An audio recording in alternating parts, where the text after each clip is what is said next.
Estamos ao vivo, os três mosqueteiros da educação, professor Viegas, professor Elton Dornelles, professor Felipe Vidal Fraga, os três mosqueteiros. Estamos aí em mais uma live, né? Acho que hoje é a 20ª, eu já me perdi as contas. Sexta, 26ª. É. 26ª, né? Isso. 26ª live. O tema de hoje é a luta dos professores contratados, né? E eu posso falar com uma certa propriedade aí sobre esse assunto, porque eu fui contratado durante 14 anos, né? Eu estou há 21 anos no Estado e fui contratado durante 14 anos, né? Então, eu sei o quanto é complicado, né? Ser contratado, né?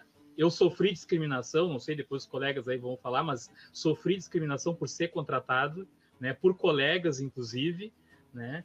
E foi assim um tempo bem difícil para mim. Naquela época não tinha luta, né? Não tinha nenhuma entidade para lutar pelos contratados. Eu fiquei bem contente de ver que agora tem, né? Que tem esse comitê estadual dos educadores, né? Então, realmente, essa é uma luta, né? Que tem que ser feita, né? Que tem que ter esse apoio e tem todo o meu apoio também, né, nessa luta aí.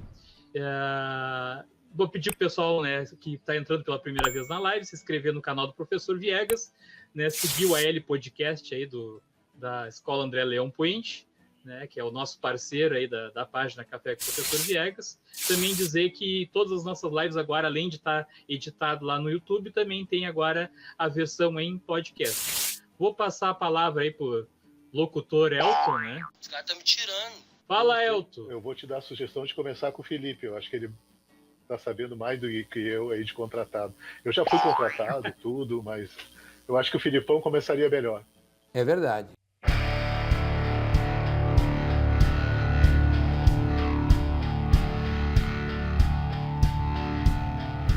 Agradecer a presença, então, dos dois colegas aí, ainda mais por serem dois colegas de luta aí, que a gente encontra tanto nos movimentos de greve quanto na luta do magistério público como um todo, né?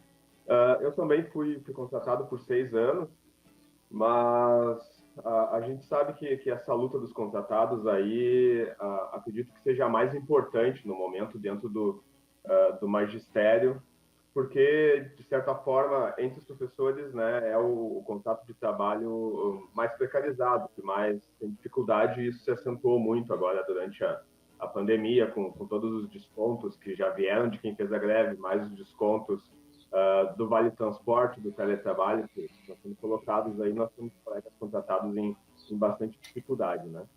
Não só os professores, como os funcionários também, né, nós vamos tratar como educadores, que apesar de nós não termos hoje a representação de funcionários, já fica até a dica para a gente fazer um dia só com os funcionários, tanto nomeados quanto contratados aí.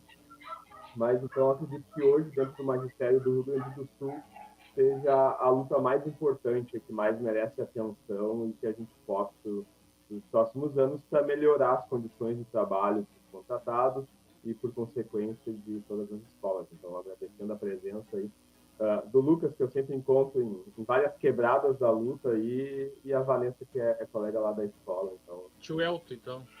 Tio Elton é boa, gostei dessa, tio Elton, legal.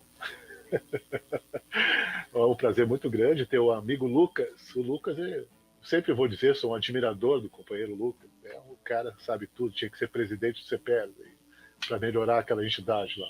E a Vanessa, um grande prazer conhecê-la. A Vanessa é professora de geografia, já trabalhei muito em geografia, adoro geografia, acho apaixonante, de verdade. Eu até andei pesquisando sobre essa questão de contratados em diversos lugares do Brasil. Vim em São Paulo, Amazonas, Rio de Janeiro, né? Para mim ter uma ideia assim como é que a gente diz assim, do tamanho da precarização dos professores contratados no Brasil, né? É uma coisa absurda, assim, né? É uma mão de obra. Teve uma das avaliações que eu vi, não sei se foi no Maranhão, que é considerado quase como um trabalho similar à escravidão, assim, né? Uma coisa de louco, assim, de ganhar metade do salário dos professores nomeados, né? É um absurdo, assim. Eu acho que é importante a gente ter esse olhar, né? Porque senão parece assim que nem as famílias acham que só tem problema na sua família, né? Esse é um problema no país inteiro, né? E até para ter uma noção mais clara, eu peguei uma matéria curta lá dos Estados Unidos sobre professores, mandei até para os meus colegas, aí não sei se eu mandei para o Lucas, para a gente ter uma ideia, né, de professores que saíram daqui e foram dar aula nos Estados Unidos, né? E numa condição parecida com o contratado aqui, ganham, meu Deus do céu, não dá nem para comparar o salário. Só para vocês terem uma ideia, sobra por mês $3.500 do professor americano para ele fazer o que ele quiser, tirando aluguel, conta, tudo mais, né? E aí ele foi fazer do Brasil, aqui com 1.000 e poucos aí de básico, não sobra nada. Pagando só aluguel, quem paga, né? Conta, água, luz, não sei o quê, não sobra nada, né? Não sobra nada. Não sei como é que para as pessoas terem uma ideia de como é que será que a gente sobrevive. Além da perseguição, eu já fui contratado muitos anos, né? Perseguição, essa falta de consciência dos colegas, porque nós temos uma mentalidade capitalista, que o professor que acha que nomeado ele é melhor que contratado. Não estou dizendo todos os professores, é lógico, mas uma grande parte, lamentavelmente, tem essa postura. Assim, eu sentia em algumas escolas que parecia que a gente era de categoria inferior. Assim.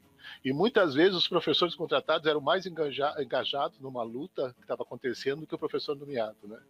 Então, assim, é uma situação que a gente tem que discutir, tem que buscar se fortalecer para lutar contra isso. É um absurdo ter isso, né? É um absurdo. É uma coisa absurda tu ter professor com um contrato assim emergencial, assim fragilizado, né? E sem falar agora, que eu não sei se isso realmente vai acontecer, que no fim do ano tu vai ter uma quarentena para voltar no outro ano. Quer dizer, é uma coisa louca, assim, sabe? Enfim, tô só assim levantando as coisas que não dá para a gente tá fazendo uma luta positiva, mas não dá para a gente ficar escondendo de que é uma imensa exploração, uma exploração absurda, né? Boa tarde, professor Viegas, boa tarde, professor Elton, professor Felipe, Lucas. Quero agradecer o convite, me apresentar com o meu nome completo, porque ninguém quis fazer essa apresentação com o meu nome completo, né? Meu nome, então, completo é Vanessa Tchaikovsky. Eu sou professora no Estado desde 2014. Então, eu iniciei como contrato, né, a partir de abril de 2014, na cidade de Canoas. E desde então, né, de 2014, eu já passei por várias escolas na cidade de Canoas. Um pouco por ser contrato, né, eu acho que 60% é por ser contrato. Eu tive uma grande rotatividade. E o restante é porque eu sou contrato e também sou uma professora de luta. Então, isso também incomoda, né? E a gente acaba tendo uma grande rotatividade. Em relação não somente a questão dos contratados professores, funcionários, especialistas aqui no Estado, mas nessa minha apresentação eu gostaria de aproveitar para dizer que desde 2014 apenas eu sou professora, né? Então, eu trabalhei muitos anos na iniciativa privada. E a gente, trabalhando na iniciativa privada, a gente consegue perceber o tanto que um trabalhador sofre, né? Sofre por perda de direitos, sofre por ter pressão de patrões, né? De seus chefes, gerentes, né? Que estão logo acima, em cargos. E a gente percebe o quanto que as pessoas realmente não compreendem que elas estão ali trabalhando por elas. Elas não estão trabalhando para a empresa. As pessoas têm aquela coisa assim de, eu vou vestir a camisa, eu vou trabalhar pela empresa. Não, tu vai trabalhar por ti. Eu passei por uma realidade como mulher trabalhadora, que sou de família pobre, me formei através do ProUni, na universidade. Então, muito do que eu passei me forjou dessa forma. E eu fui aprender algumas questões relacionadas à teoria, depois da universidade e quando eu me tornei professora e conheci outros professores, outros colegas, e a gente vai percebendo que a nossa ação passa a ter um espelho, quando a gente encontra uma teoria, livros, conversas, e outras pessoas que têm o mesmo pensamento. Então, a partir disso, eu quero dizer, falando de como eu me forjei, o que a gente diz que é professor de luta, ou uma pessoa de luta, ou simplesmente um trabalhador que tem consciência da sua realidade, que não é uma coisa simples, esperar que todos levantem-se para a luta. Isso vai levar um tempo, né? Mas eu acho que a gente vai aprendendo aos poucos e vai passando um pouco do que a gente já teve como experiência na vida para tentar conscientizar outros colegas, né, dessa necessidade de a gente estar sempre em luta, sempre com a cabeça erguida, né, e lutando não só por nós, mas por todos que sofrem a mesma coisa que nós, né, que são os trabalhadores contratados, terceirizados e qualquer outro trabalhador de qualquer outra classe. O nosso amigo aí, o D'Artagnan, né? O D'Artagnan voltou para os mosqueteiros aí. Fala, Lucas. Então, boa tarde aos camaradas dos Três Mosqueteiros da Educação. Acho que o tema, para a Vanessa, né, colega Vanessa, eu acho que o tema é muito importante, então eu saúdo a iniciativa dos camaradas em promover o debate, eu acho que é fundamental, né, é um tema candente da educação pública. Eu já fiz aqui uma participação especial, né, daqui dos Três Mosqueteiros, e acredito que a espada Shin do Filipão, como D'Artagnan, vai corresponder não apenas à altura, como vai ir além, eu tenho certeza disso. Mas então, dizendo isso, eu acho que o tema ele é importante, porque ele está no dia a dia da nossa categoria, né? Então não tem como a gente fugir dele, né? E eu, que sou professor contratado há 10 anos, vai fazer 11, na virada agora para 2011, vai literalmente fazer 11 anos. Já trabalhei em 5 escolas como contratado. Atualmente eu trabalho no Alcides Cunha. E é isso que vocês falaram já na apresentação, né? Então, claro, assim como há colegas que desrespeitam, né? E há um desrespeito e uma falta de consciência de classe que é bastante assustadora, né? Na nossa categoria, uma categoria de professor que não deveria, né, agir dessa maneira. Assim como tem esse lado, tem também os colegas que entendem a situação, né? Então, existe uma certa consciência de classe. Então, mas é óbvio que aqui a gente vai, infelizmente, ter que falar do aspecto negativo, né? Que é como a gente tentar vencer essa falta de consciência de classe e como a gente faz para tentar unificar, né? Geral, para a luta, para fazer que a luta avance.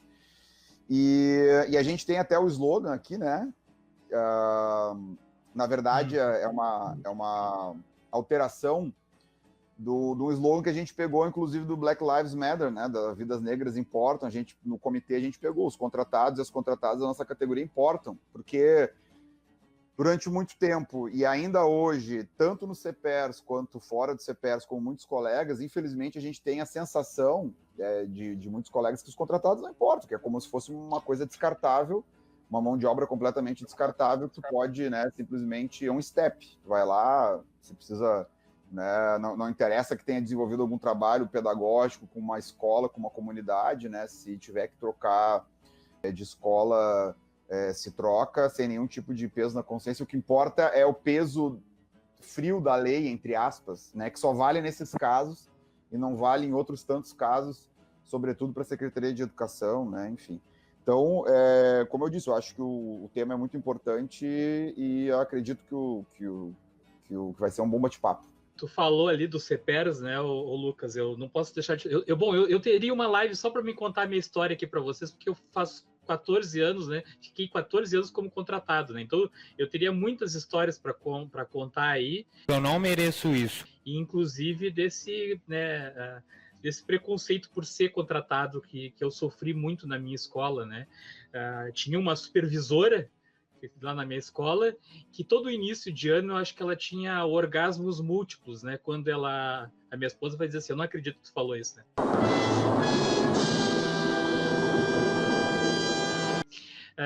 Quando ela iniciava o ano de falar, né, que iam acabar com os contratados. Eu ouvi isso durante 14 anos, todo o início de ano. E tu sentia, assim, um prazer dessa pessoa em falar isso, né, que os contratados. Chegou um ponto que eu não dava mais bola, porque eu sabia que isso não ia acontecer, porque nunca vão conseguir suprir isso, né?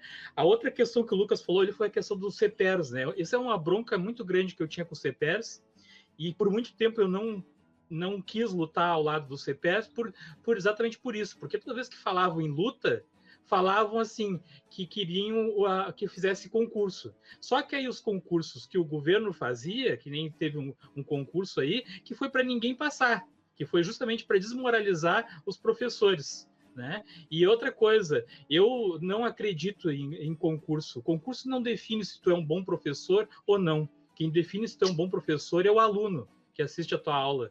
Né? Então, assim, eu ficava com uma bronca muito grande nisso, porque o CEPERS nunca falava em efetivação, nunca falava em lutar pela efetivação. A vida toda falava em fazer novos concursos. Né? Então, eu acho que esse discurso tem que começar a mudar. Se eles querem ter o apoio dos contratados, eles têm que começar a lutar pela efetivação de professores que ficam 5, 10, 15 anos dando aula. Vou colocar aqui, então, o primeiro tópico, né? Que é a origem do comitê. Foi até o Filipão aí que deu a ideia, né? Os caras estão me tirando. Da gente, vocês comentarem um pouco para a gente aí, qual é a origem do comitê. Aí a gente viu que o nome é, né, o Comitê Estadual das Educadores Contratados, né? Que eu mesmo tenho, porque até hoje eu nunca conversei com a Vanessa e com o Lucas mesmo, e com o pessoal do comitê. Já participei de outras lives falando sobre a questão dos contratados, mas até hoje eu não sei exatamente como surgiu dentro do sindicato. Seria legal, né, ver como é que surgiu a ideia, que ano foi, como é que foi a implementação, se em todas as instâncias foi bem aceito ou se teve entraves no início, né? Daí seria legal ouvir a experiência aí do Lucas e da Vanessa em relação a isso. Eu só queria dizer o seguinte, quando eu falo, não é só uma chamada que eu digo o Lucas aí para presidente do CEPERS, porque eu acompanho essa luta há muitos anos e eu via ele defendendo em Assembleia Geral, né, que o CEPERS tinha que se posicionar a favor da efetivação dos contratados, né? E, lamentavelmente, a direção do CEPERS, por questões que a gente vai discutir aqui vai muito tempo, não assumia essa luta. Eu acho um absurdo não assumir uma luta de efetivação.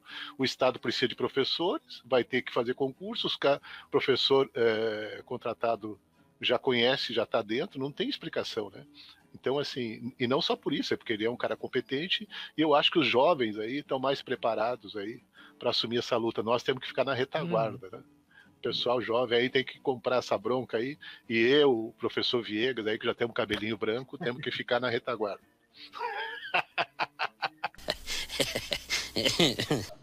Bom, então, falando um pouco, né, da origem do comitê, eu acho que da origem em si, apesar de a gente eu já estou aí mais de um ano dentro do comitê, e o comitê, ele existe desde 2015. Ele foi uma construção entre alguns colegas, eu ainda não tinha noção que ele existia, até depois o Lucas pode falar melhor de como foi, né, o início, mas eu entrei no comitê no ano passado, né, depois de uma reunião que nós fizemos na sede do CEPERS. Eu já conhecia o comitê desde 2017, eu já sabia dos colegas que estavam atuando dentro do comitê, eu acompanhava a luta, a página, os grupos, que a gente tem grupos de WhatsApp, então eu sabia da existência, né, sempre me coloquei à disposição para ajudar o grupo, e no ano passado eu entrei para o grupo que, vamos dizer assim, constrói a luta, é um grupo assim que está mais à frente para tomar alguma decisão, né, que precise de um grupo para que tenha uma organização, né, dos contratados. Então, eu comecei a participar no ano passado, depois de uma reunião, que a gente tinha bastante contratados, e alguns colegas pediram para que eu começasse a fazer parte do grupo. Aí, claro, eu aceitei, né, fiquei bem feliz. E até hoje eu venho construindo essa luta. Eu digo que o comitê está aí para tentar construir de forma organizada a luta dos contratados, das contratadas e dos contratados dentro do magistério do Rio Grande do Sul. O professor Elton, que está aqui, é o Galvão Bueno aqui, né? Galvão Bueno, Filipão, nós temos tudo aí. Agora, daqui a pouco, vamos começar a cobrir esporte também, né? Tá bonito isso aí, tá profissional. Não dá porque tá ele é gremista, demais. Lucas. Não dá, Pessoal, não dá para botar pilha porque ele é gremista. Não, eu já vi que ele é... Ele é chato. Ele é raivoso, então tem que ir com calma, Isso. Não, sobre o comitê, então, sobre a origem do comitê, né? Tinha esse vácuo aí que vocês falaram, né? O Viegas falou, né? A Luciana que está falando aí, a Luciana do comitê também, ativa, a Luciana, a Hilda que falou um pouco antes também, e todas essas que a Vanessa citou. O comitê, ele surge a partir desse vácuo, né? Não tinha nada que defendesse os contratados e as contratadas dentro da categoria, né? Muito antes, pelo contrário, todos os informes que chegam para nós, ou que a gente ouvia dentro do CEPERS, é que qualquer coisa, seja para a luta sindical, seja para uma questão jurídica, quando se chega no escritório de advocacia do CEPERS, não se tem nada, não se sabe, não pode, não dá, tu é contratado, não dá, aceita que dói menos, só faltava dizer isso, né? Então tinha esse vácuo, e continua tendo esse vácuo. Algumas, eu como milito no CEPERS há bastante tempo, e o Elton falou aí e tal, inclusive eu e o Elton fizemos parte de uma chapa em 2017, né? Isso que o Elton fala aí. Então foi bem bacana a nossa participação. Acho que vocês têm muito a contribuir.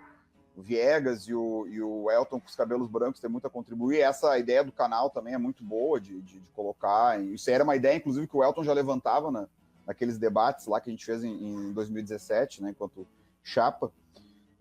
Mas então a gente já levantava algumas bandeiras, mas não tinha essa organização. Então, a partir de 2015, como falou a Vanessa, o camarada Fábio, que está desde das origens também no comitê, ele participava da direção do Núcleo 39, e a partir de uma assembleia do Núcleo 39 se constatou essa necessidade, e a partir dali foi se encampando essa necessidade de construir primeiramente a ideia de um comitê que correspondesse ao núcleo, mas que fosse além, né?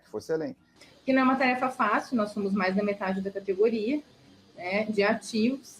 A gente tem muito professor pelo Estado, é difícil conseguir contato com todos, a gente tem se esforçado, o comitê se esforça para chegar a todos através das páginas, Instagram, Facebook, grupo do WhatsApp, a gente fala dentro das nossas escolas, a gente pede para os colegas que estão nos grupos divulgarem, né? Então, não é uma tarefa fácil, mas a gente está aí tentando fazer com que os colegas estejam unidos. Na verdade, isso funciona um pouco como uma tática de luta, né? A gente tem que estar próximo de alguma forma, né? Todos que estão nessa mesma condição, para conseguir alcançar alguma coisa positiva para nós, né? A coisa positiva que a gente gostaria de alcançar é a efetivação, né?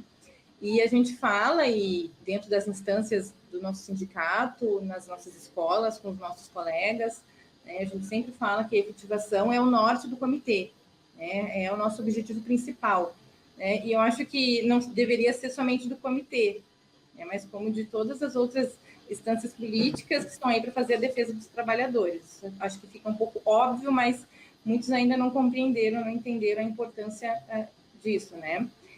Então, assim, desde a data da origem, lá em 2015, né, e tudo que foi feito, desde a emenda dentro da Assembleia Legislativa, a participação de reuniões, da Comissão de Educação, né, a gente tem outros colegas que são muito ativos, como o colega Fábio, a colega Luciana, colega Nari, colega Hilda, a Tuane, eu não quero esquecer nenhum. São todos muito atuantes, firmes e fortes nessa luta, né? E a gente sabe o quanto isso é difícil, né? E o quanto cada um de nós, da nossa forma, dentro das nossas possibilidades, tenta se doar para essa luta. Então, de 2015 até mais ou menos 2017, apesar de ter surgido formalmente, estar registrado em ata lá do núcleo, esse surgimento do comitê, ele sofreu todo tipo de boicote, como em certo sentido continua sofrendo até hoje, né? Assim, por parte do CEPERS, sobretudo, da direção central do CEPERS.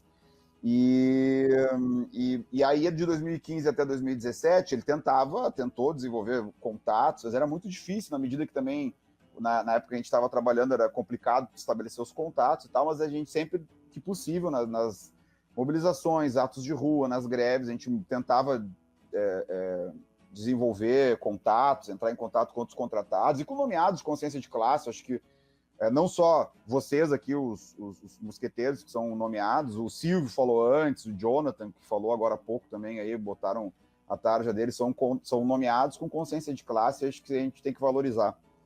E então, entrando em contato com eles também debatendo com o comitê, ajudando, enfim, começamos uma grande discussão até que veio 2017, com a greve do Sartori, aquela que durou 90 e tantos dias. em que o Sartori ameaçou fazer uma demissão em massa de contratados como forma de que os contratados voltassem para o trabalho, que furassem a greve, né? E nessa ocasião se realizou uma plenária no 9º andar lá do CEPERS, se chamou essa plenária, né? Inclusive nós já alertávamos há muito tempo que isso podia acontecer. Se deixa 2 regimes de trabalho, um precário e o outro que é o oficial, os nomeados, qualquer governo pode usar isso como forma de dividir a luta, de dividir greve, de dividir mobilização. Em 2017, tantos outros foi o que aconteceu.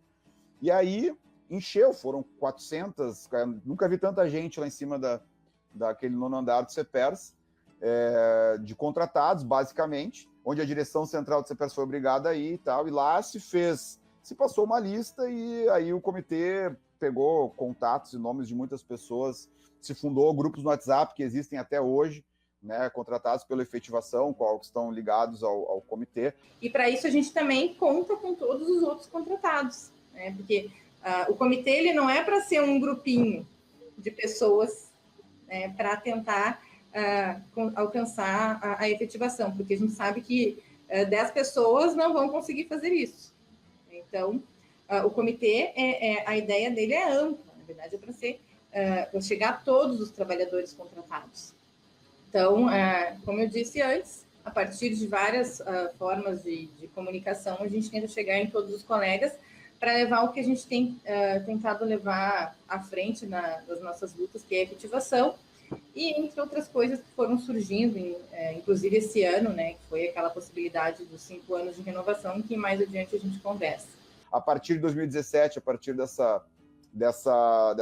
desse crescimento com gente de outras partes do Rio Grande do Sul, né, que estão, inclusive, até hoje nos grupos também de WhatsApp, a partir daí se fez uma audiência pública na Assembleia Legislativa, se criou uma frente parlamentar em defesa dos contratados e tal ali, e aí o comitê foi, tanto dentro quanto fora do CEPERS, levantando essas bandeiras que não encontravam um respaldo dentro do CEPERS, né? Então teve pelo menos, que eu me lembro agora, umas 3 audiências públicas já.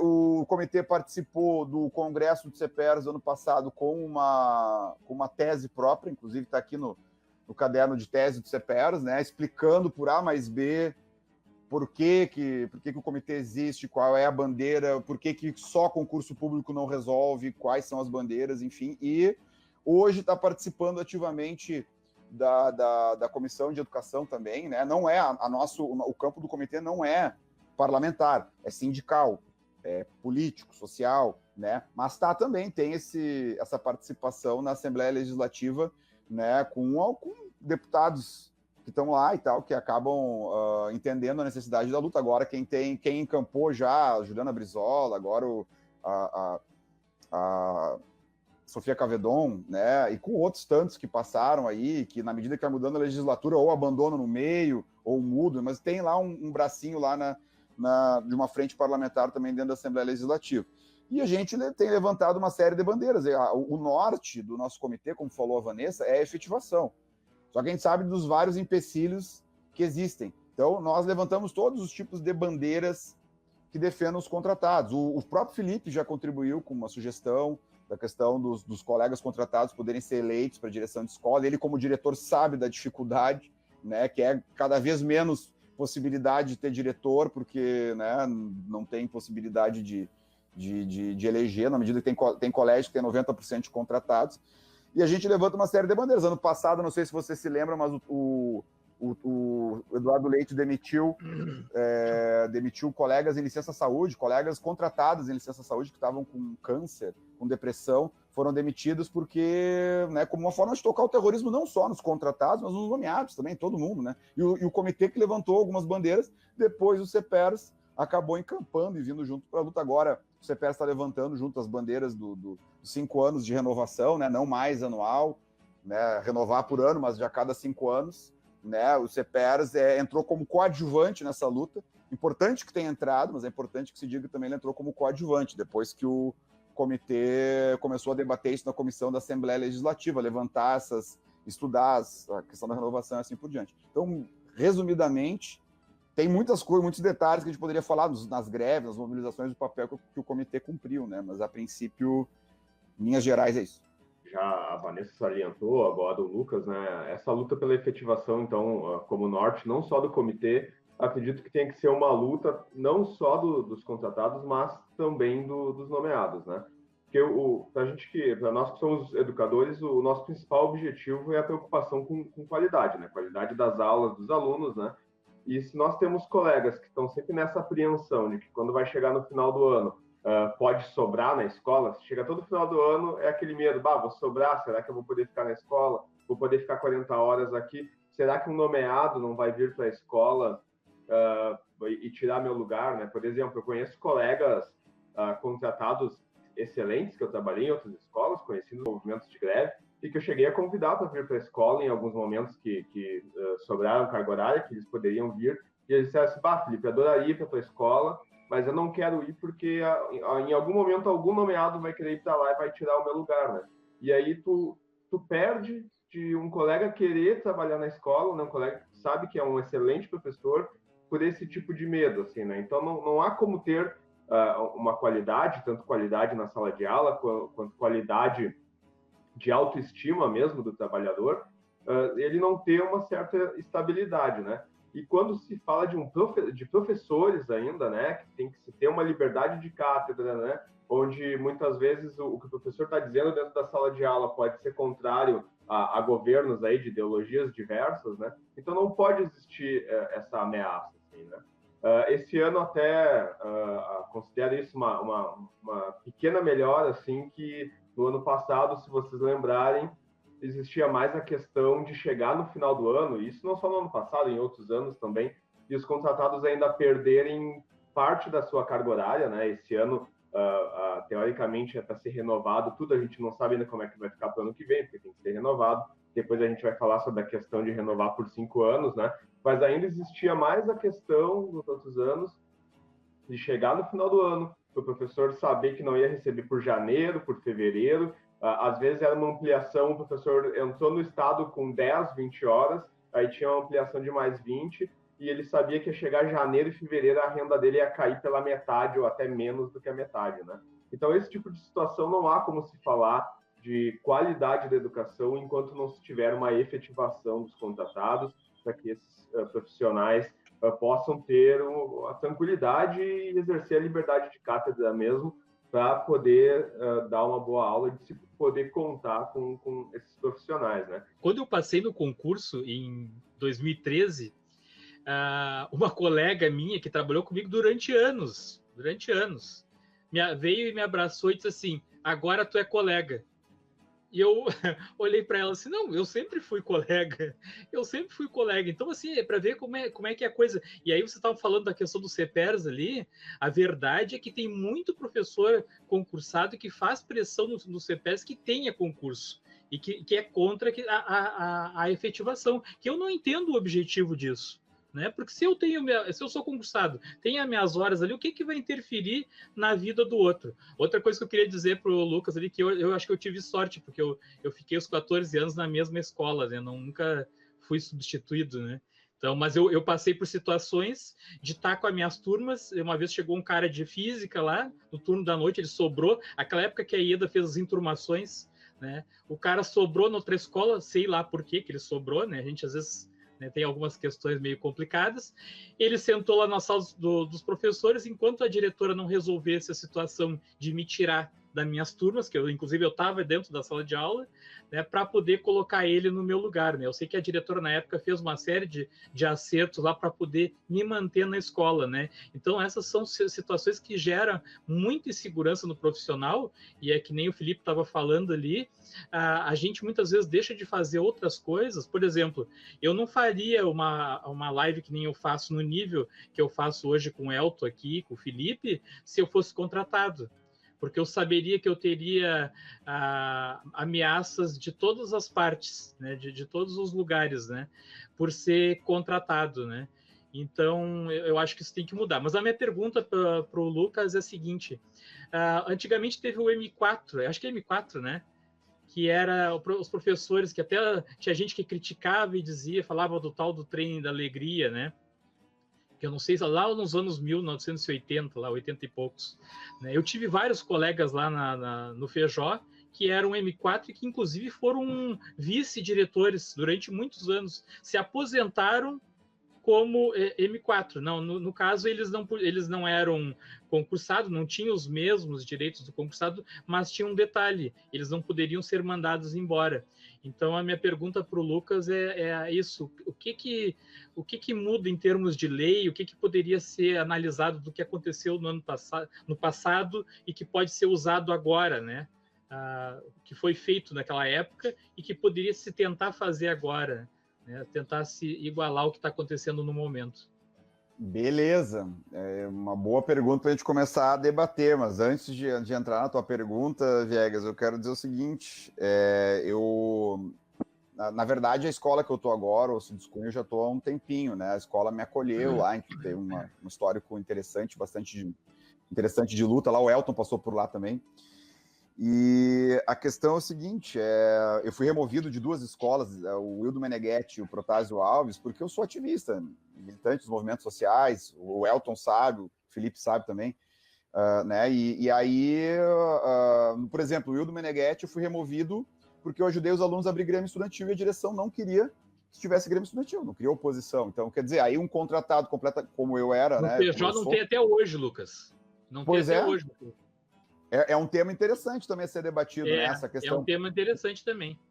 Porque a direção pressentindo que um Grêmio Estudantil representa uma espécie de oposição, possível oposição, não quis e me removeu da escola simplesmente. A outra foi do Protásio Alves, foi na época do concurso do Tarso ali, chegou o nomeado e agora, né, escolheu ali, e já tinha um tempo ali de luta, tanto dentro do colégio quanto com a comunidade, ali um trabalho pedagógico desenvolvido já, que eu reivindicava, parte dos alunos reivindicavam também, e simplesmente, sai, tchau, tu não é nada, tu não vale nada, né, deu até uma mobilização lá, que tinha uma outra professora, a colega Débora, que também foi demitida foi removida pelo mesmo motivo.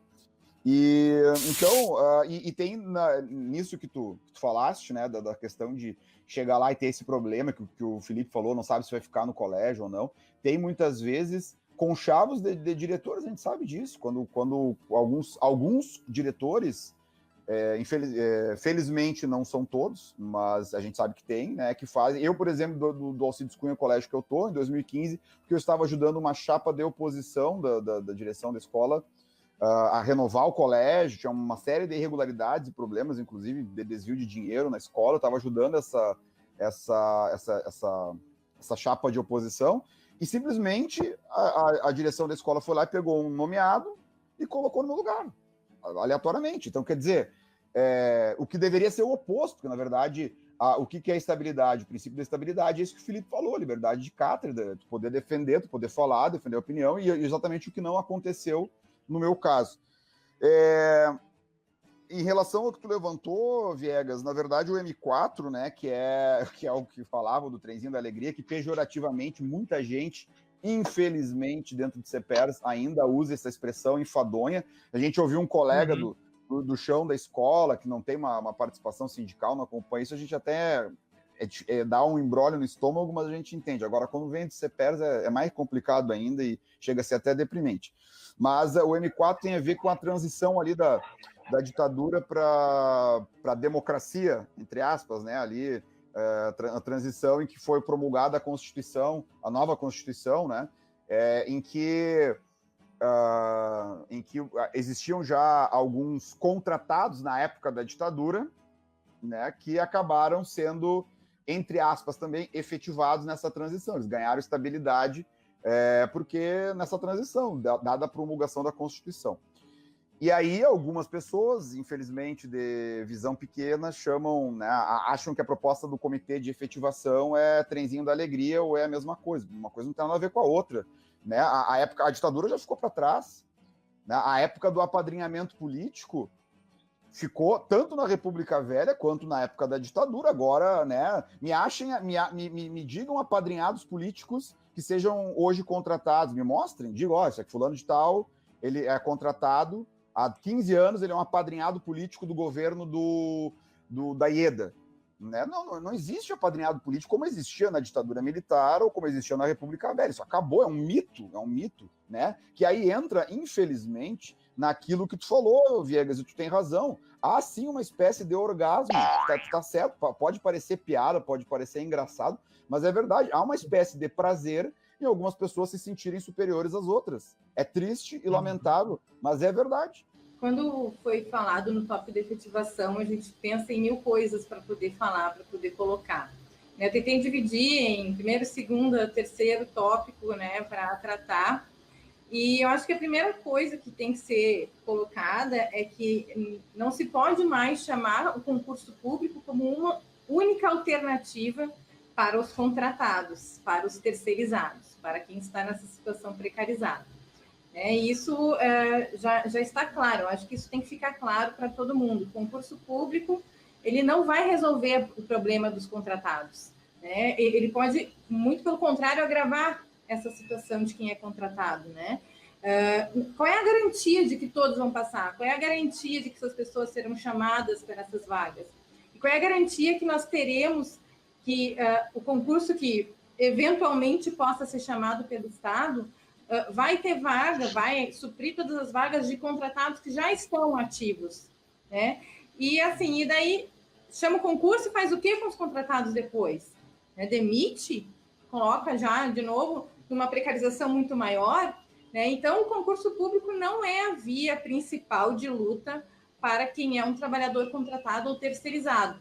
A questão do debate dentro do CEPERS, muitas vezes fica nisso, mas ele tem que mudar a Constituição, porque os M4 e tal. Bom, acontece que, porque está previsto na Constituição que o ingresso no serviço público é só através de concurso público e tudo mais, mas quem não respeita a Constituição, se o governo realiza concurso, ou realiza concurso esporádico, uma vez a cada 10 anos, como é que a gente vai resolver esse impasse? Quem é que não está cumprindo a Constituição? Quem é que tem problema de legislação, né? Então, geralmente, quem patrocinou muito esse discurso de que tinha que ter a Constituição, que o problema central é a Constituição, foi as sucessivas direções do CEPERS e as correntes majoritárias, infelizmente, né? Que vem com o discurso assim, bom, sim, de fato, tem que ter uma mudança legislativa, tem que achar brechas, tem que achar, né, alguma questão para a gente poder, né, lutar e conquistar a efetivação.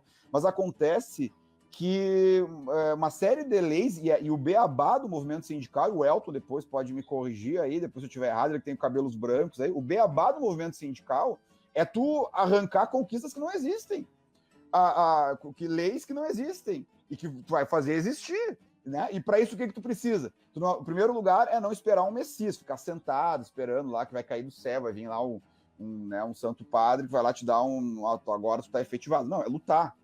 E daí, a partir disso, a gente tem que deixar claro que não dá mais para ter um programa dentro de sindicatos, de centrais sindicais, que não façam a defesa da efetivação desses trabalhadores. A gente está falando de trabalhadores, a gente está falando de trabalhadoras. A maioria das categorias, e daí eu falo amplamente, não somente aqui no magistério público, né, mas de terceirizadas e precarizados em outras categorias, são mulheres. Então, tu está atacando, né, primeiramente, as mulheres, os grupos sociais mais vulneráveis é que são atacados por essa precarização, né, por não ter direitos, né, e, claro, são esses que ficam mais vulneráveis sempre. Então, a gente tem que falar que a gente está aqui fazendo uma defesa de trabalhadoras, de mulheres, e daí, quando a gente fala de modo geral, né, principalmente das terceirizadas, são mulheres, e a maioria são mulheres negras. Então, a gente está falando de precarizar um conjunto da sociedade que, historicamente, sofre com a precarização. Então, esse é um ponto que tem que ser levantado, a gente tem que falar, um terceirizado, uma pessoa que está nessa situação de precarização, ela não quer ficar nessa situação, né? E daí, qual é a possibilidade que essa pessoa que está numa situação precária tem de, por exemplo, conseguir uma vaga a partir de um concurso público, que nada mais é do que um filtro social, e como o Lucas colocou muito bem, o apadrinhamento que muitos falam, porque é entrar pela porta dos fundos, efetivar, né? Que porta dos fundos? Tem gente trabalhando 20, 30, 5, 10 anos como professor, como funcionária, como secretária, como especialista. dentro das escolas, fazendo o mesmo trabalho de um efetivo, e que, aliás, os efetivos, né, como primeira linha, deviam fazer essa mesma defesa, porque nós somos todos de uma mesma classe explorada. Né? Se a gente ficar preso sempre às leis, volta aí 100 e pouquinhos anos atrás, a escravidão era constitucional, era prevista em lei, e aí a gente vai aceitar porque está prevista em lei, uma coisa sagrada, imutável, inquestionável? Não. Então, para concluir, para passar para a colega Vanessa, que ela deve estar se coçando para falar sobre isso também, naquela audiência pública que eu fiz menção, que nós fizemos em 2017, participou a juíza do trabalho, Valdete Severo. Não sei se vocês já devem ter ouvido falar, ela participa seguidamente das atividades do CEPERS e outras tantas aí.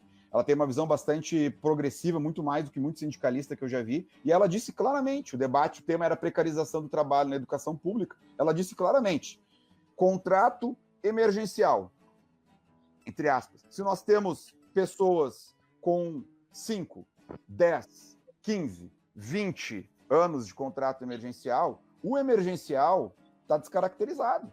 Essas pessoas, o Estado já provou que precisa desses profissionais e qual eles estão trabalhando. Então, na verdade, se tornou uma manobra do governo para cortar gastos.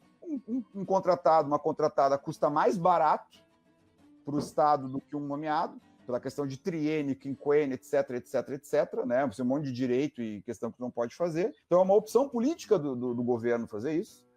E está descaracterizado a questão emergencial. Então, portanto, a bandeira que a gente tem que pensar é como garantir esse direito e como transformar esse palavrório em luta concreta. É isso que a gente vem tentando fazer a partir do comitê, com muita dificuldade, mas com pessoas muito dedicadas, como a Vanessa já citou aqui, a maior parte do nome delas, pessoas que compõem o comitê junto com a gente. A PL 4330, que passou no governo Temer, só veio a fazer com que isso piorasse para todos os trabalhadores.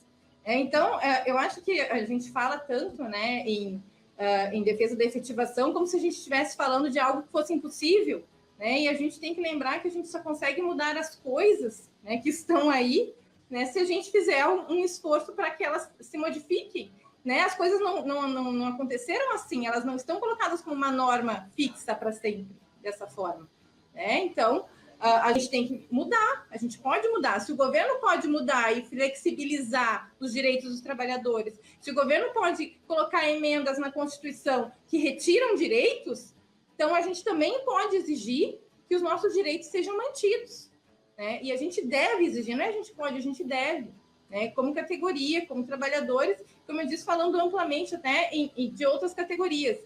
E uma coisa importante, interessante de falar, é que muitas centrais sindicais e sindicatos, e falando do CEPERS mesmo, falando da CUT, falando até mesmo da CSP com lutas, né, que, segundo algumas vias políticas, seria o que a gente teria de central mais combativa, mas que até hoje não tirou a efetivação dos trabalhadores terceirizados e contratados como uma via de luta dessa central. Então, o que a gente tem que esperar dessas centrais?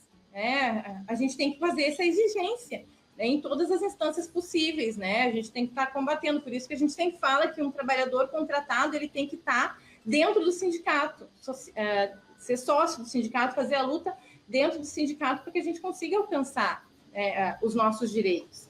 E daí, assim, para terminar, né, a divisão entre efetivos e contratados, né, entre concursados, terceirizados, enfim, ela só vai servir para os governos.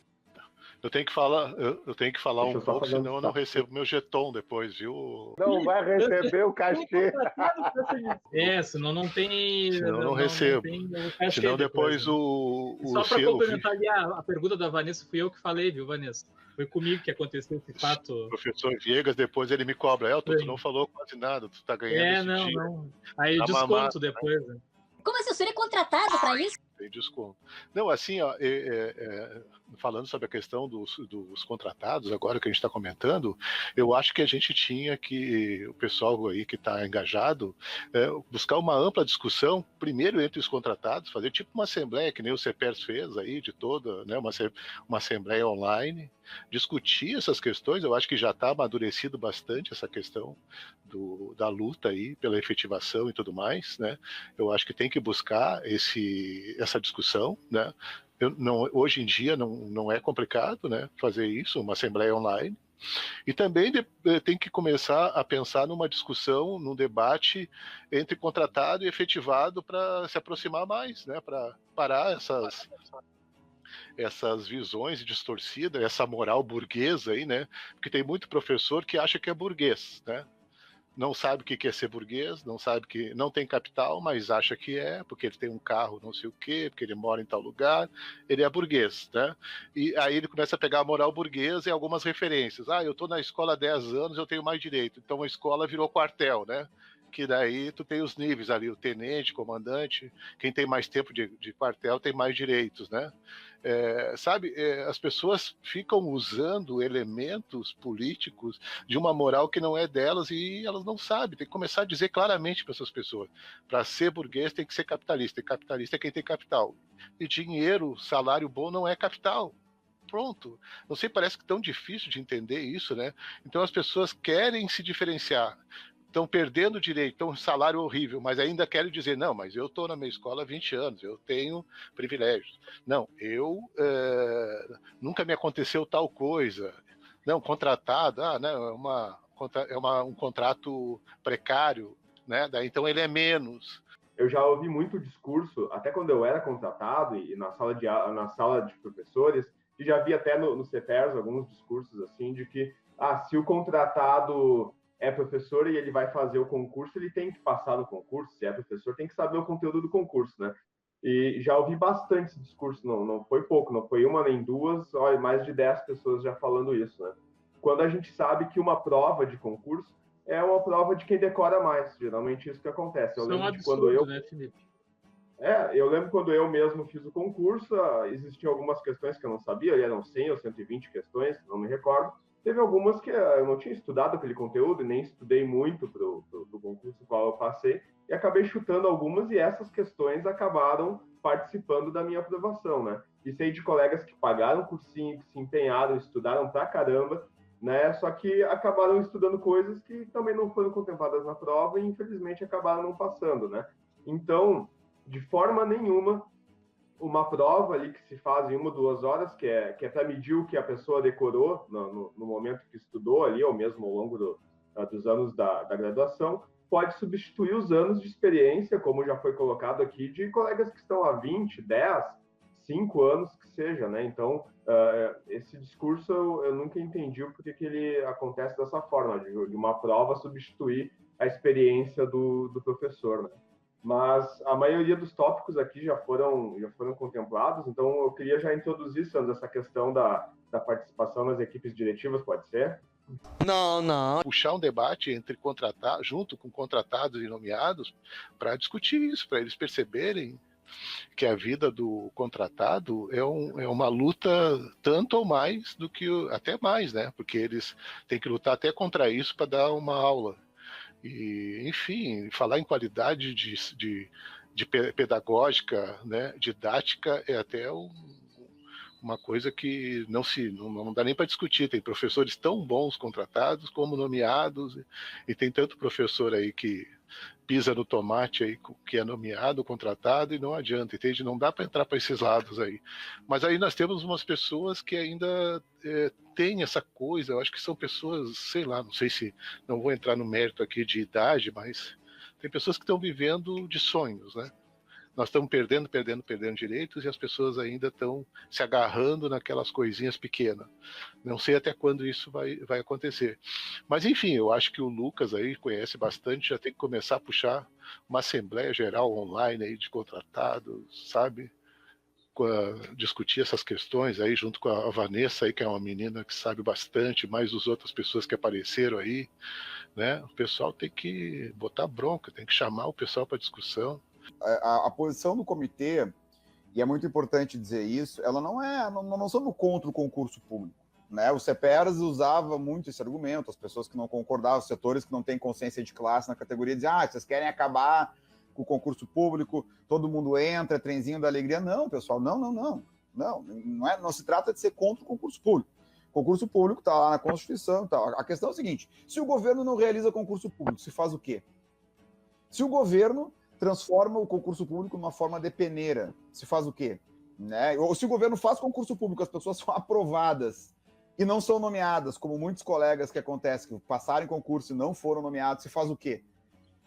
Para esses setores todos que eu citei, basta continuar falando concurso público já, que é como um mantra, né? Vai repetir tanto isso que, né, daqui a pouco, de tanto gritar concurso público já, todo mundo vai virar contratado, que é o que está acontecendo, que é o que o Elton falou, e perda de direitos cada vez mais, né? Então, a questão é a seguinte, eu particularmente no concurso, conheço no mínimo mais uns 5 casos, no concurso do Tarso em 2011, 12, não me lembro agora exatamente, que o Tarso criou um método lá, tinha que fazer, o concurso público geral era 60% para te passar, tu passou, 60% da prova, né? Ele criou um método que tu tinha que passar em todos os módulos, tinha que fazer 60%. Eu não fiz 60% no módulo, fiz 60% geral da prova, mas não, mais 60%, mas não fiz em um módulo. Então eu literalmente não passei por causa de uma questão. E, sabe, e dizer claramente, porque às vezes parece que tu falar essas coisas, né? Parece que a gente está falando, sei lá, de uma revolução que eles imaginam, né? Não sei. Isso aí para mim são questões básicas, né? Que hoje a gente só por ser contra o Bolsonaro a gente é comunista, né? Antes tinha que estudar mais para ser comunista, mas agora é só ser contra o Bolsonaro. Mas enfim, isso só para mim ganhar o meu jeton aí, tá? Vamos lá.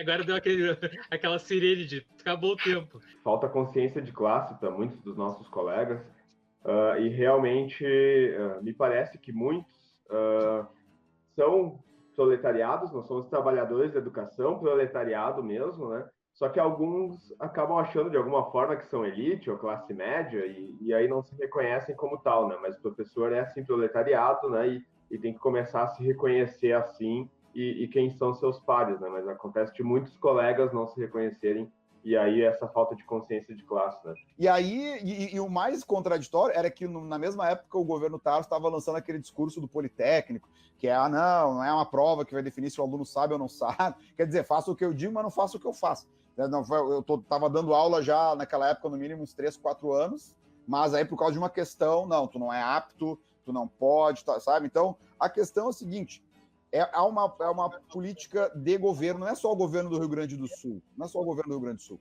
e não é só a categoria dos professores. Se tu pegar os metalúrgicos, tem contratado e tem os efetivos. Tem, sabe, é uma maneira de dividir. Se tu pegar a construção civil, é a mesma coisa. Quando eu passei no concurso, eu estava na fila lá para assinar a documentação lá e tal, e tinha 2 professoras na minha frente, e uma dizia para a outra assim, eu sei que tal lugar tem difícil acesso de 100%, e lá tem contratado. Lá tem contratado, então eu vou pedir, para mim não importa que seja lá do outro lado da cidade, mas eu vou para lá. Eu fiquei assim, o absurdo daquilo, né? E eu fiquei pensando assim, graças a Deus eu vou ocupar o meu próprio lugar, porque eu não vou precisar prejudicar ninguém para poder, né, a resolver a minha situação. Mas elas falando assim, de um jeito, né, que elas nem no momento estavam pensando que tinha um professor que de repente estava há anos dando aula lá, que talvez os alunos deles gostassem daquele professor, e elas não estavam nem aí, simplesmente porque elas queriam ir para lá porque tinham um difícil acesso melhor. Nesse sentido aí, eu penso que o difícil acesso deveria ser igual para todas as escolas, ou não existir, pagar bem os professores, porque o difícil acesso é só para isso, para um ficar querendo pegar o lugar do outro. O cara vem lá do outro lado da cidade para dar aula numa escola porque tem 100% de difícil acesso, né? Introduzindo, então, essa questão que estava nos tópicos ali dos contratados na participação na equipe diretiva, né? Essa é uma questão que eu já enxergava desde que eu entrei como contratado também, de que não foram em poucas escolas, e até, se for ver na época onde eu ainda era estudante no ensino médio, a gente tinha ali gestores, né, seja da supervisão, direção, orientação, que só por ser nomeados estavam naquela posição, mas que eles não tinham perfil, não tinham empatia para estar no cargo, né? Ao mesmo tempo, também, quando eu passei a compor a equipe diretiva, na supervisão, vice-direção e como direção, que eu acabei enxergando mais a importância disso, e acredito que dentro do sindicato mesmo, do magistério, outras pessoas já devam ter defendido essa questão, né? Se tu só reivindica o concurso público esquecendo da situação de 43% da categoria, o que está acontecendo? O que vai acontecer? Só vai dividir mais a categoria. Só vai jogar mais um contra os outros e vai dificultar qualquer tipo de mobilização, qualquer tipo de, sabe? E, enfim.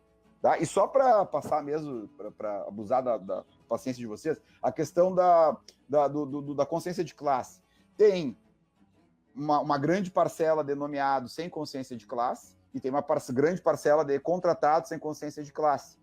Exemplos, depois a gente pode retomar e falando quando surgirem os outros tópicos aí. Os colegas que não aceitam, que é um absurdo, não entendem a realidade, não querem ver, fazer que nem os macaquinhos, né? Mão na boca, no ouvido, não querem saber, não querem ouvir argumentos, né? Querem simplesmente achar que são superiores, que passaram numa prova, os outros não e tal. Então é uma coisa, sabe, incabível e que ignora toda a realidade que eu falei que é uma política de governo. E depois reclama se não tem mobilização, se os contratados ficam com medo de se mobilizar. Mas veio para mim mesmo no momento onde eu estava participando de um podcast, que eu até indico, que é o Escola Pública Podcast, e até convido quem quiser participar do Luciano de São Paulo, onde ele perguntou para mim, como gestor, eu já era diretor, né, se eu pudesse mudar uma coisa só, a bala de prata, assim, que eu achava que ia melhorar bastante a escola, a educação como um todo, o que eu mudaria, né? E quando ele me fez essa pergunta, eu nunca tinha pensado nesses termos, assim, de mudar uma coisa só. E me veio em mente naquele momento exatamente que se eu pudesse escolher só uma coisa, seria essa, né? E eu também defendo da mesma forma de que o norte tem que ser a efetivação, né? Isso é o mais importante, eu não estou querendo substituir uma coisa por outra, né? Ao mesmo tempo, também muitos dos colegas contratados, alguns já me disseram assim, mas eu não quero fazer parte da equipe diretiva, isso aí não me interessa, não quero ser a direção, não quero ser da vice-direção, né?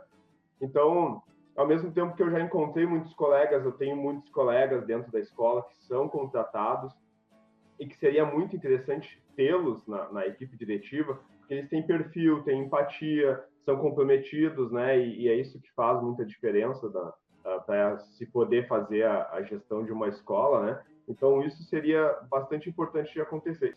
Então, sobre a questão das equipes diretivas, eu acho que a gente pode falar de várias questões, né, relacionadas à direção. A primeira coisa que me vem é a questão da gestão democrática, né?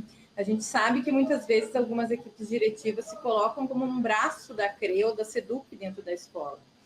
Muitas vezes, ou a maioria das vezes, né? E isso, claro, implica naquela questão de perseguição aos trabalhadores contratados. E isso não é só na categoria do magistério, como eu já tinha dito, isso acontece em todas as categorias onde a gente tem trabalhador terceirizado e contratado, né? Eles são, então, os mais vulneráveis. Bom, então, quando se coloca dessa forma, né, eu acho que falta aquela compreensão de que se existe uma gestão democrática, né, essa direção ela é eleita pela comunidade escolar, né, e é ela que essa direção tem que se colocar à disposição, tem que fazer com que a escola funcione, com que tudo ocorra dentro da escola de maneira democrática e participativa, né, por conta de ter sido eleita pela comunidade escolar. E daí, falando da comunidade escolar, né, entra a questão também do conselho, né? A gente tem que fazer os conselhos escolares realmente funcionarem dentro das escolas. Assim como tem contratados que às vezes falam esse discurso, porque tem nomeado que não trabalha nada, ou que, não sei, o Elton falou bem, não é por aí. Esse não é o caminho. A gente tem que debater os problemas da categoria, pedagógicos, os problemas, sim, temos que debater. Mas não é esse debate, vou me desfiliar do CEPERS, porque o CEPERS não faz nada, o CEPERS não representa os contratados. Não, nós estamos dentro e fora do CEPERS, mas nós estamos dentro do CEPERS, do comitê, e não chama ninguém a se desfiliar do CEPERS. O CEPERS é nosso. É nós que pagamos, nós que estamos lá, nós temos que se organizar para fazer com que essas bandeiras sejam parte ativa do CEPERS. E a efetivação é o norte delas todas. Talvez demore muito e o Estado argumente, se ele fizer, não posso fazer concurso ano que vem porque eu não tenho dinheiro, né? Os nomeados vai ser mais caro, aí então eu não posso fazer o concurso porque o Estado está em déficit, a mesma história aí de estar com dívida, então eu não posso fazer concurso. Mas isso não teria custo nenhum a mais, né?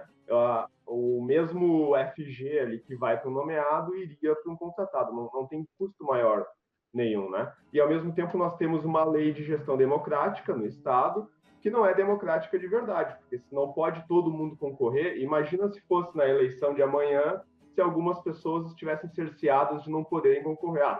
Tu não pode concorrer porque tu não fez um concurso público, né? Então tu não vai ser prefeito porque tu não participou do concurso público. Então, o conselho escolar ele é muito importante, tão mais importante quanto uma direção, e às vezes muitos trabalhadores não têm noção disso dentro da escola. E dentro dos conselhos escolares, um contratado pode participar. Ele pode participar da eleição para o conselho escolar. Tem direções, tem professores que dizem que não pode, né? Mas isso não é verdade, né? A gente tem que estar dentro do conselho escolar para poder fazer também as exigências que a gente faz fora do âmbito escolar, de dentro da escola, fazer dentro da escola também. Uma vez que eu era contratado e eu não pude votar para diretor. Na época, disseram que nós, contratados, não poderíamos votar. Imagina, nós há anos dentro da escola, chegaram, né, para dizer que a gente não podia votar, a gente não pôde participar da eleição para diretor. E foi só aquele ano que ocorreu isso, né? Então, fica muito estranho, né? Por que né, em determinado momento não pode? Tu faz parte do grupo de professores e não pode votar. Parada chata. É como se só as pessoas que participaram do concurso público pudessem concorrer a ser prefeito. É a questão que a gente faz a analogia, então, para a direção de escola. Só porque tu passou no concurso, só aí tu pode ser diretor. Agora, se tu tem competência, tu é comprometido, tu não pode, né? Então, por isso que eu faço essa defesa e acho que isso realmente ajudaria muito, assim, né? E a partir do momento que a pessoa, que o contratado se elegeu, ele vai ficar estável por 3 anos, né? Naqueles 3 anos ali, ele não sai da escola, ele não pode ser tratado de escola, de forma nenhuma ser demitido, apesar de que a gente está pleiteando que não seja demitido de forma nenhuma. Esse é o que seria o ideal, assim, né? Pensa bem, um trabalhador contratado, ele pode votar para diretor, mas ele não pode concorrer à direção. Então, que tipo de democracia é essa? Onde tu vota, mas tu não pode participar da eleição. Temos um problema aí. É muito sério. Sobre a pauta que o Felipe levantou, eu acho que o comitê, mesmo tendo o norte da efetivação, a gente sabe que é uma bandeira bastante difícil, por toda a conjuntura e o contexto que a gente vive, que é de retirada de direitos, mas o norte é importante para tudo, a gente tem que ter um norte, né? Tem que ter uma ideia geral. Então, a efetivação, a gente sabe que para o momento ela é difícil, a gente vai estar construindo ela. Então, tem bandeiras intermediárias que o comitê levanta. Essa que o Felipe sugeriu e o comitê incorporou por compreender que realmente tem um valor e é importante, é importante, importantíssima, porque eu conheço uma escola, por exemplo, Érico Veríssimo, Céfer, ali em Porto Alegre, 90% de contratados. Mas então, por isso que toda vez que eu faço alguma discussão sobre os contratados, eu falo sobre essa importância, né? E mesmo para aqueles que estão nos assistindo e vão pensar assim, eu não quero ser equipe diretiva, não me interessa, não gostaria de ser diretor, nem vice, então nem quero escutar essa conversa. Outra defesa que eu faço de importância é que todos os nossos colegas pudessem passar, sim, por um setor de gestão da escola, seja supervisão, orientação ou direção, porque quando a gente passa a ser gestor da escola, a gente começa a ter uma outra visão da escola, né? Até de ter que tomar decisões que não nos agradam, mas que elas acabam sendo necessárias ali, pensando ou no aluno, ou pensando mesmo nos colegas, ou pensando na escola como um todo, ou um olhar mais para frente. Eu acredito que melhoraria muito o diálogo dentro da escola se os contratados pudessem também, e todos os colegas pudessem, em algum momento da sua trajetória no magistério, participar das equipes diretivas, vice-direção, orientação ou supervisão. O comitê agora está apoiando a proposta de renovação por 5 anos, mesmo sabendo que é um paliativo, que não é uma solução. A mesma proposta que o Felipe faz, ela também é um paliativo, mas ela é muito importante para o momento que a gente não tem nada, que a gente só tem limbo jurídico, só tem proposta de ataque, de demissão, licença saúde, assim por diante. Então é uma ideia, né? É uma ideia, sim, de se propor isso. E aí, a partir desse, vai se construindo, vai se levantando outras. E o mais importante, está surgindo um diretor de escola que está percebendo a necessidade, que está percebendo, não surgiu de uma cabeça dentro de um gabinete, que nem tantos que eles botam para a gente ouvir falar aí de pedagogo que nunca pisou numa escola pública. Está surgindo gente que participa no dia a dia. Então, eu tenho certeza, por exemplo, que a Vanessa seria muito importante para a gestão do Felipe lá, sem dúvida. Não pode, porque a lei não permite, não dá, enfim, então é um absurdo.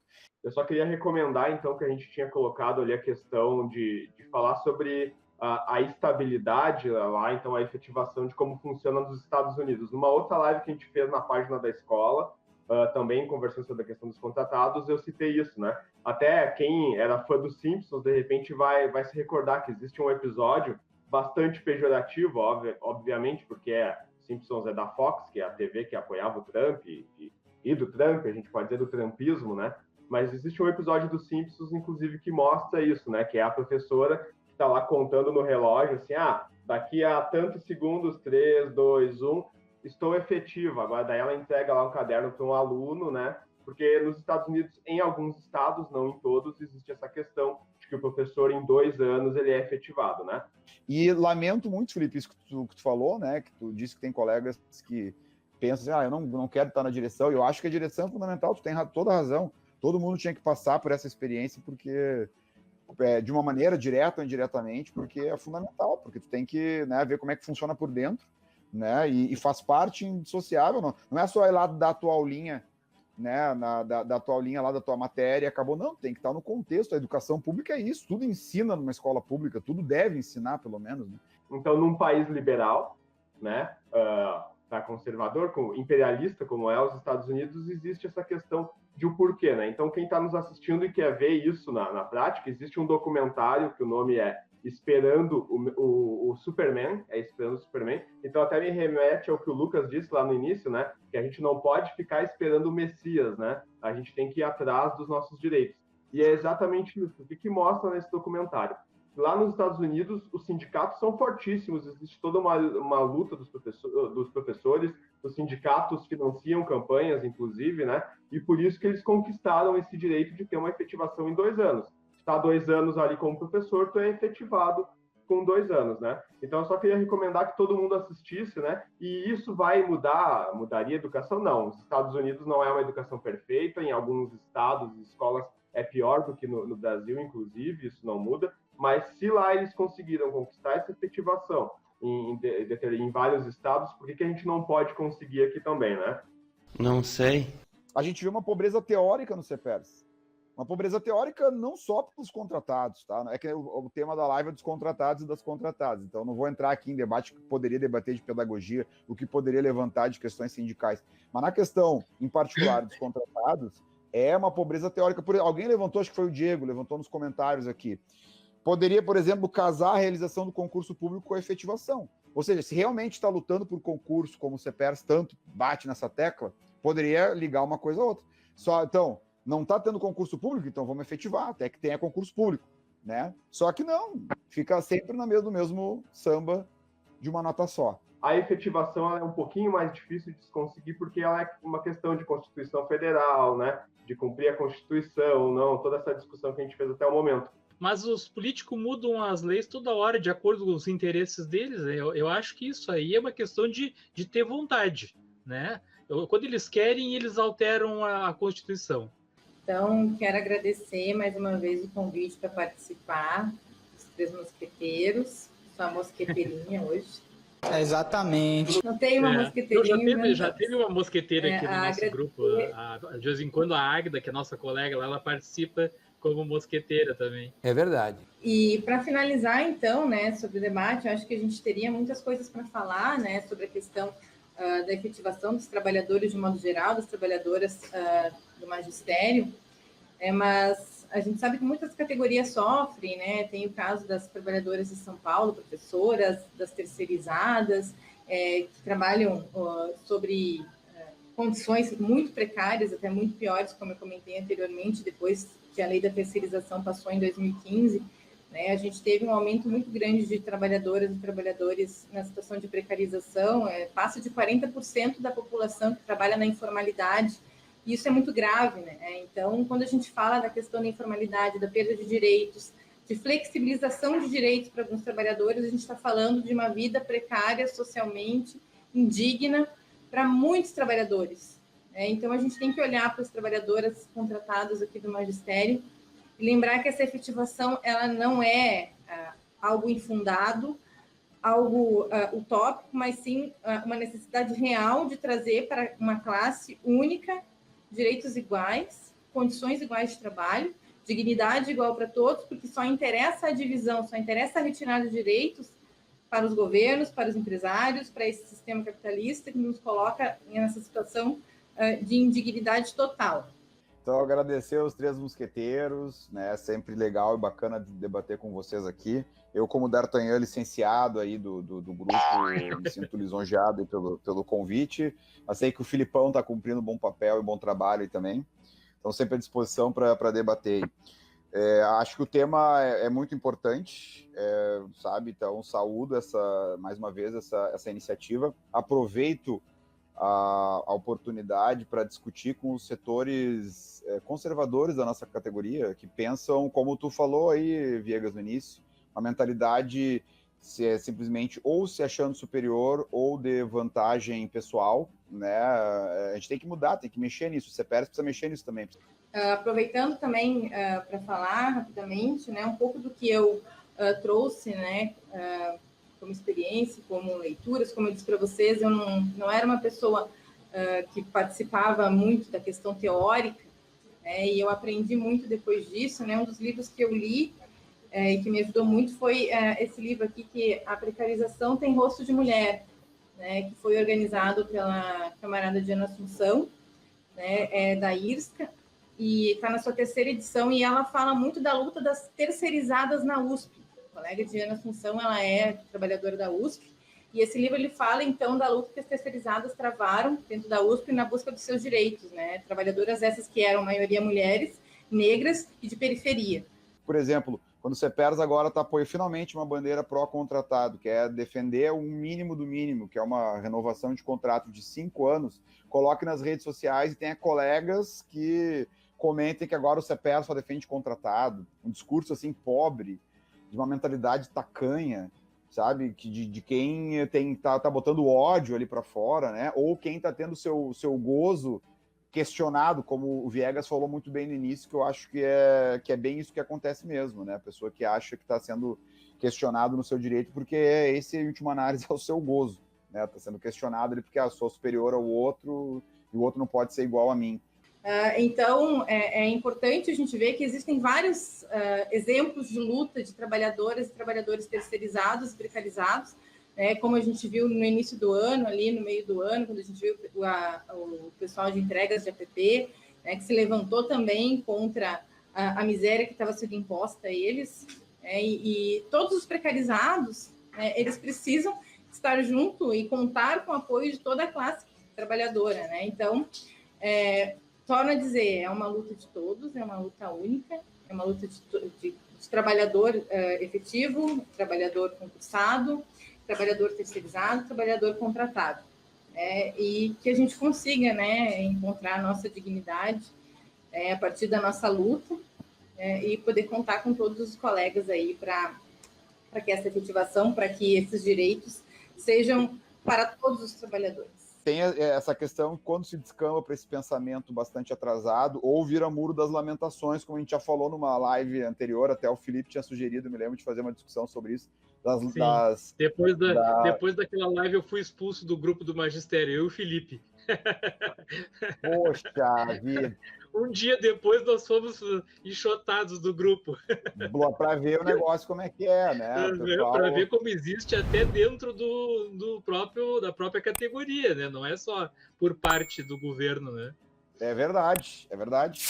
Lamentavelmente. E é isso, a gente tem que começar a olhar e tocar nessas feridas. O CEPERS precisa fazer isso também. Não é só o governo que faz coisa errada, tem um monte de colega, a gente precisa começar a debater, e a mentalidade conservadora, a mentalidade de o CEPERS agora só defende contratado, eu vou sair, vou me desfiliar, não é assim que funciona. Assim como tem também muito colega contratado que tem o muro das lamentações. Nos nossos grupos lá, a gente tem 2 grupos de WhatsApp cheios, e muitas vezes a gente fica chamando e às vezes o pessoal não vem, então, e muita lamentação, e muita, né, é lamentável. E aí a questão... exatamente. Pior são as pessoas da classe trabalhadora que, de uma forma ou de outra, acabam, né, reproduzindo essa mentalidade, e isso precisa ser trazido à luz. A gente precisa, que nem a gente está fazendo aqui agora, a gente tem que debater isso, para começar a jogar luz sobre o problema, né?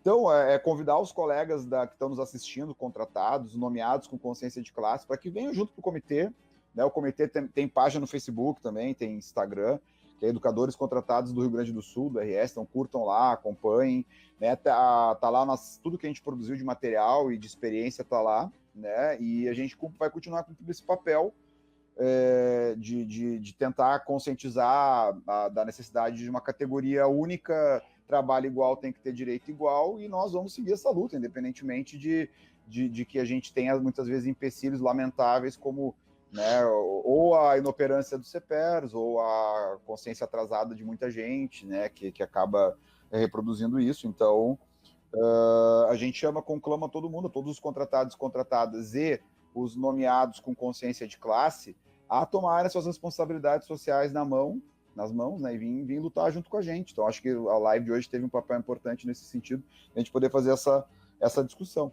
né? Eu mesmo, como contratado, estive na greve do ano passado e início desse, sobre a defesa do plano de carreira, que eu não tinha acesso. Isso é consciência de classe, né? E da mesma maneira, assim como eu sei que tem muitos nomeados que, mesmo sendo nomeados e tal, tendo estabilidade, eles apoiam essa luta, como vários que falaram aqui. Então, o nosso grande desafio, enquanto categoria, é a gente conseguir varrer para a lata do lixo da história essa mentalidade conservadora, aristocrática, mesquinha, né? E também conseguir organizar essa luta para que a gente consiga arrancar direito, né, e não só perder, e nesse sentido ter uma consciência de classe, que é uma só categoria, um só regime de trabalho é importante. Então valeu a discussão e valeu o debate de hoje. Não, eu só queria dizer o seguinte, primeiro, esse diálogo tem que acontecer entre os professores contratados e os professores nomeados. Uma coisa que eu acho assim, que além dos problemas da falta de consciência da categoria, como disse o Lucas, tem muita gente boa dentro do magistério que precisa ser conquistada, que precisa ser trabalhada. E fazendo uma crítica para a esquerda, eu vejo muitos setores da esquerda que têm um discurso muito único, né? Muito dono da verdade, que tem dificuldade de discutir com pessoas que não têm essa consciência. Isso, para mim, é uma preocupação. Tem que saber discutir com quem não tem consciência, tem que saber ouvir quando a pessoa fala alguma coisa que não tem a ver com a consciência de classe que você aprendeu, né? Eu digo isso porque eu trabalhei em movimento popular, tem muita gente boa no movimento popular que não tem consciência de classe, mas que quer aprender, que quer entender, e a gente tem que ter essa sensibilidade, sabe? Porque senão fica aquele discurso muito fechado, muito bonito, mas que ninguém penetra. Eu já me senti mal em discussões de esquerda porque o meu discurso não fechava muito com a forma do discurso daquele grupo. E isso é muito ruim, porque isso aí discrimina tanto quanto. Tem que aprender a ouvir o colega que não tem consciência e saber trazer ele, saber conquistar ele, e não querer impor, né? É isso. Eu agradecer muito pela presença de todos aí. Muito obrigado. Só finalizar, então, ressaltando, agradecendo a presença da Vanessa e do Lucas e que seja mais constante em outros momentos aí. E ressaltando a importância do comitê, né? Porque o Lucas mesmo está falando que dos comentários de que agora o CEPER só defende os contratados, né? Se defende, ainda defende muito mal, né? Porque se defende é porque o comitê pleiteou isso e conseguiu fazer com que defendesse, né? Porque o comitê conseguiu o que a direção central não tem conseguido nos últimos anos, que é aumentar o padrão de discussão sobre o magistério, né? Porque hoje o que está sendo discutido? Renovação dos contratos por 5 anos, né? Se estivesse da mesma forma que a direção estava discutindo antes, daqui a pouco nós íamos estar como São Paulo, né? Que a gente não conseguiu abordar aqui por questão de tempo, mas São Paulo existe ainda o contratado eventual, né? Que é aquele que vai para a escola, ele só entra em sala de aula se faltar um professor e ele só ganha se ele entrar, né? E vamos lembrar que São Paulo é PSDB, o mesmo governo que é aqui, e daqui a pouco podia ser essa discussão, né? E o comitê conseguiu, junto com a Comissão de Educação, elevar a discussão, né?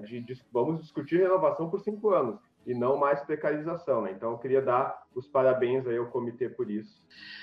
Não, só agradecer a presença de vocês. Eu gostei muito de fazer essa live porque eu fui contratado muito tempo e muito eu quis que existisse um grupo que nem esse de vocês, né? Queria então dar os parabéns para vocês estarem organizando esse comitê estadual. Na minha época não tinha, eu tentei ajuda com pessoas do CEPERS, não tive, né?